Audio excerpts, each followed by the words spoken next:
नमस्कार, आप सभी का हार्दिक अभिनंदन। आज हम प्लेनेट की सीरीज में नेक्स्ट टॉपिक कवर करेंगे, सूर्य खंड नंबर 10।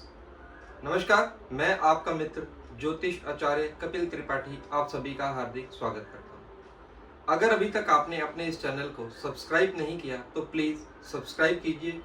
ज्योतिष की ऐसी ही जानकारियाँ आपको मिलती रहें। अब हम बात करेंगे सूर्य खंड नंबर 10 में क्या क्या सिम्टम्स रहते हैं, क्या हमें प्रिकॉशंस लेनी चाहिए और क्या रेमेडीज करके हम अपने खाना नंबर 10 के सूर्य को बढ़िया बना सकते हैं। सूर्य खाना नंबर 10 में जो तासीर लाल किताब में लिखी गई है वह है सेहत दौलत का मालिक मगर वहमी।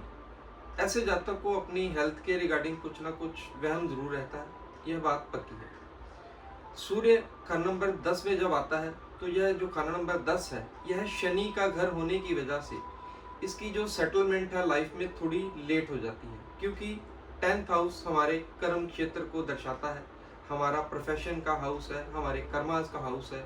इसलिए कई बार मोस्टली देखा गया है कि ऐसे जातक की जो सेटलमेंट है लाइफ में काफ़ी देरी से होती है। ऐसे जातक को सबसे पहले क्या चाहिए कि अपने दादा अपने पिता के प्रोफेशन को ही कोशिश करे कि चूज करे, जैसा काम उसके जनरेशन में चलता आ रहा है उसी काम को फॉलो करे तो इजीली उस चीज को अटेन कर सकता है।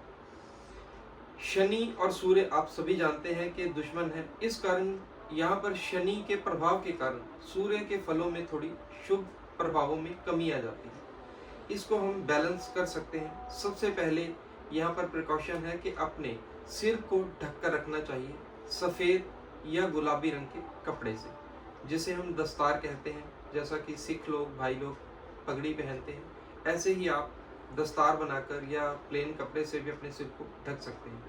कैप बिल्कुल भी मैं आपको नहीं कहूँगा कि आप कैप लगाइए, उसमें आपको डिफरेंसेस आ जाएंगे। सिर ढकने से क्या होगा, सूर्य और शनि मिल नहीं पाएंगे और दुष्प्रभाव नहीं पड़ेगा, क्योंकि जो हमारे बाल होते हैं वह ब्लैक कलर के हैं, वह शनि में आते हैं। या तो आपके बाल सफ़ेद हो चुके हों तो आपको यह परेशानी नहीं आएगी। इसीलिए सेटलमेंट लेट होती है कि जैसे जैसे बाल पकते जाते हैं वह फ्यूचर में दिक्कतें कम होती चली जाती हैं। इसीलिए पहला प्रिकॉशन था कि आपको सिर ढक कर रखना है। लाइट कलर इसलिए बोला है क्योंकि नीला और काला रंग जो है वह राहु और शनि में ही आते हैं, इसलिए डार्क कलर्स को अवॉइड कीजिए, लाइट कलर्स को यूज़ कीजिए, आपको बेनिफिट्स होगा।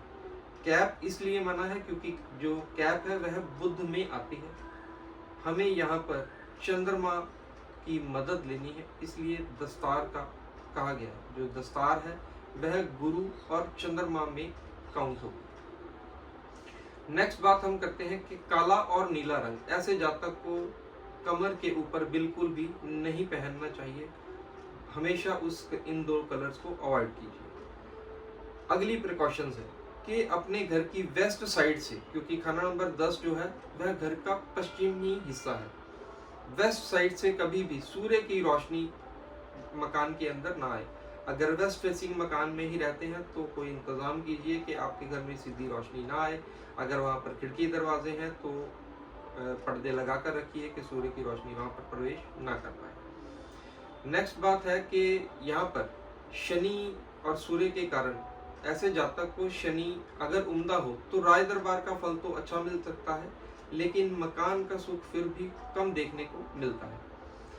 तो क्योंकि यहाँ पर शनि जो है, सूर्य और शनि जो है शत्रुता का भाव रखते हैं, ऐसे जातक को मकान में कोई ना कोई के सुखों में कमी आती है। इसलिए यहाँ पर सबसे पहली बात है कि अपने जो पेरेंटल हाउस है उसे ही यूज़ करें, खुद नया घर बनाकर उसमें जाने की गलती ना कीजिए, इससे आपको बेनिफिट्स होंगे। प्रिकॉशंस लेना ही सबसे बढ़िया बेहतरीन उपाय है, क्योंकि अगर आप प्रिकॉशंस लेंगे तो आपको रेमेडीज़ की आवश्यकता भी कम पड़ेगी। सूर्य खाना नंबर अगर 10 में हो और खाना नंबर 4 खाली हो तो ऐसे टाइम पर जातक को 43 डेज तांबे का पैसा जल प्रवाह करते रहना चाहिए, क्योंकि अगर चौथे घर में ग्रह नहीं है तो खाना नंबर 10 का सूर्य सोया हुआ माना जाएगा।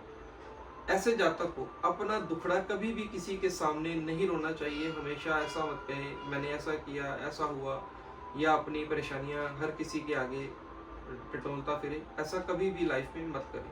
जितना करेंगे उतना और ज़्यादा मुसीबतों में घिरते चले जाएंगे।